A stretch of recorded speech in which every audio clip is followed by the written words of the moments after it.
كاشف كربتي ويا سامع دعوتي ويا راحمي في غربتي. اللهم يا رزاق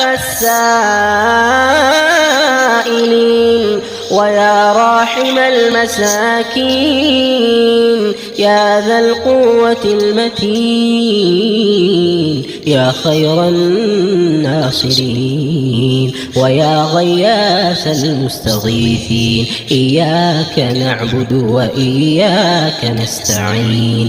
اللهم إني أسألك رزقا واسعا طيبا يا من ترزق من تشاء بغير حساب. اللهم سخر لي رزقي واعصمني من الحرث والتعب